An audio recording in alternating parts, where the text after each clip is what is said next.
So, in previous lessons, what we've been talking about is some of the diplomacy that took place within the League of Nations during the 1920s, as well as diplomacy that took place outside of the League of Nations in the This video is going to focus on one of the most important and major events of the 1920s, which is the 1929 Wall Street crash and the subsequent Great Depression that was caused as a result.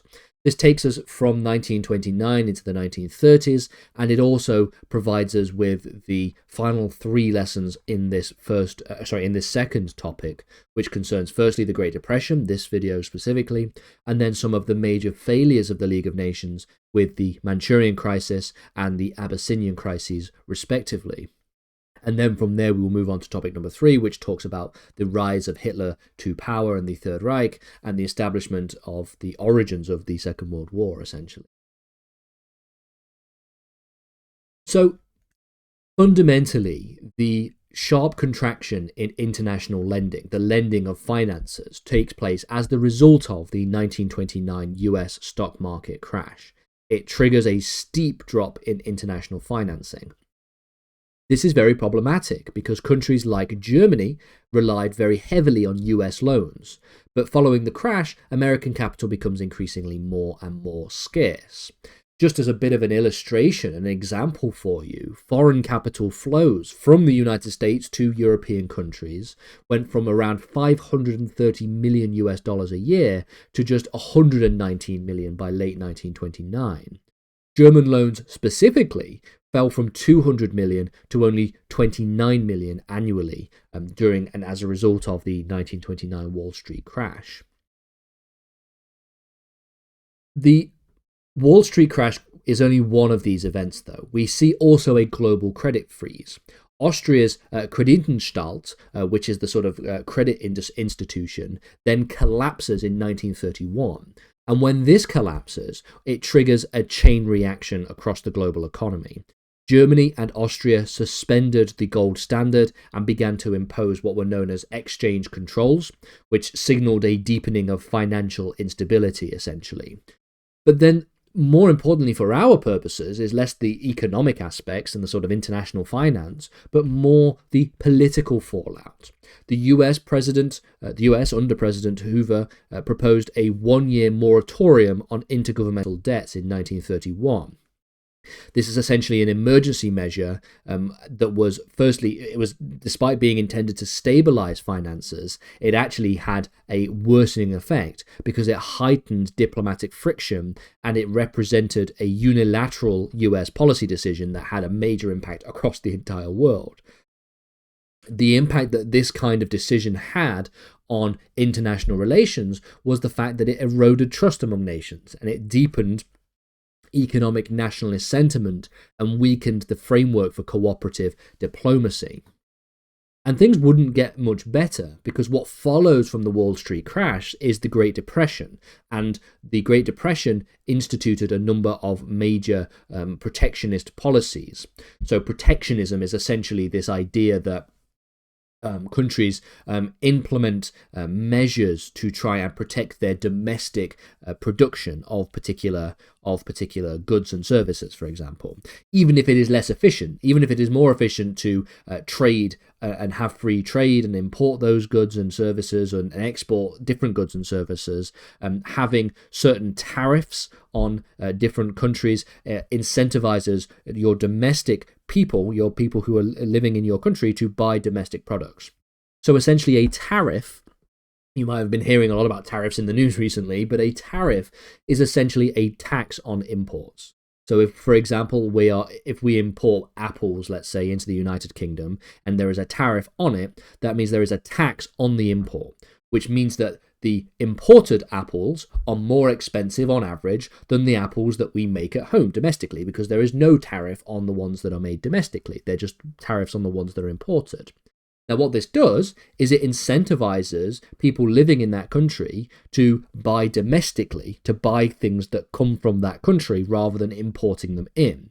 It's an artificial increase in the value, in the price, should I say, of items being imported to protect your domestic industries and to protect your domestic production, which is why we call it protectionism. And the US did exactly this. The Smoot-Hawley Tariff Act of 1930 was where we see the US raising average tariffs by around 20% to try and shield domestic producers. One of the problems with tariffs, of course, is that anybody can impose tariffs. So when the US, for example, imposed tariffs in 1930 with the Smoot-Hawley Tariff Act, the rest of the world can retaliate and impose their own tariffs, which makes it less likely for them to purchase US exports. And it just makes everything more terrible, ultimately. The result is that there is a global trade contraction, a collapse in global trade.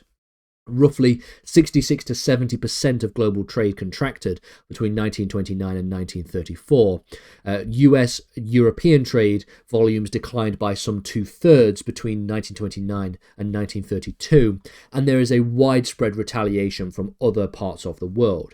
Canada, for example, imposed tariffs on about 16 key US products and shifted their trade preferences instead towards the British Empire. Europe, in Italy, for example, targeted US automobiles with high tariffs. Spain banned US automobiles and other goods. France and Germany quietly enacted import quotas. And Britain launched its own imperial preference system, essentially looking inwards towards the empire, towards the British Empire, and trading more with the British Empire rather than trading with the rest of the world. And Latin America, countries like Cuba, Mexico, Argentina, Uruguay, all raised their tariffs in retaliation of the United States to try and insulate their markets. You have a major economic collapse as the result of these tariffs.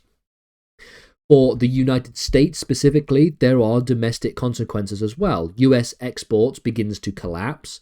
Mining exports, agriculture, automobile exports, and steel all took catastrophic hits. As an illustration, automobile exports dropped from $541 million US to only 97 million between 1929 to 1933. So it cut by 4/5 the amount of output. And again, this has a major international relations impact. Okay, we start to then see protectionism spread, spiraling into deep economic fragmentation. Countries like the United Kingdom, for example, in 1931, as well as Japan and Scandinavian states, begin to leave the gold standards, and by leaving the gold standard early, they begin to recover more rapidly.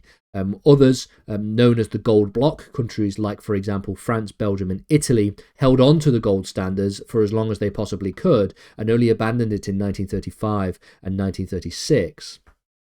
In 1936 as well, the US, the UK, and France agreed to abstain from competitive currency devaluation and to stabilize exchange rates, so essentially trying to devalue other people's currencies but for competitive reasons, to increase the value of your own currency so that you have a greater amount of purchasing power, essentially. You can purchase with your currency more things. This was known as the Tripartite Agreement, and it was signed in 1936, and it was a sign that the monetary order had nearly collapsed, but that there was just enough incentive among countries to work together to try and bring it back to a more stable footing. So all that gives you an idea of the kinds of financial realities that we see as the result of the 1929 Wall Street crash and the Great Depression. But what's really more important is the rise of extremism and the breakdown in collective security.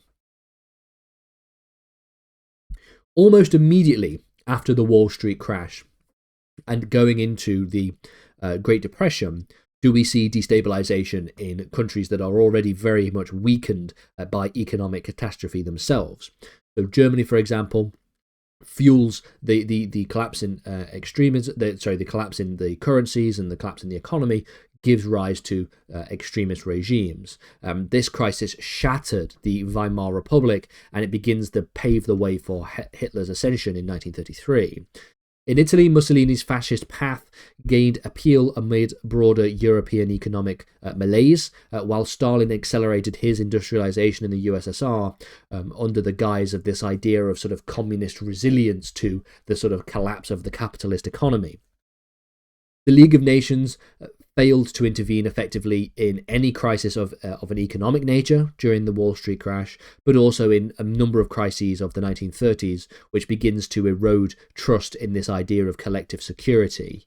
And instead, we start to see new ideological alliances, things like the Anti-Comintern Pact of 1936, which saw the alliance of Germany, Italy, and later Japan against this perceived idea of communist threats. Sort of an anti-communist, anti-Soviet Union pact. And we also start to see economic weaknesses fostering appeasement and unstable alliances. So, for example, the Four Power Pact of 1933 among the UK, France, Italy, and Germany was established, although it had quite a significant amount of weaknesses. The economic impact of the Great Depression, like I said, fuels appeasement. It allows for countries to essentially let other countries be more expansionist, because the cost of going to war, the cost of fighting at every single turn, would be too much for these countries to actually be able to endure, because they're dealing with an economic crisis. We also see a continual inward turn for the United States. We see firstly an inward turn and then a gradual re-engagement. So at first, at least, the Depression deepened economic isolationism in the United States. This is, of course, compounding its earlier refusal to join the the League of Nations. But then we do start to see, starting in 1934, an increase in trade liberalization. So essentially opening trade barriers and reducing trade barriers.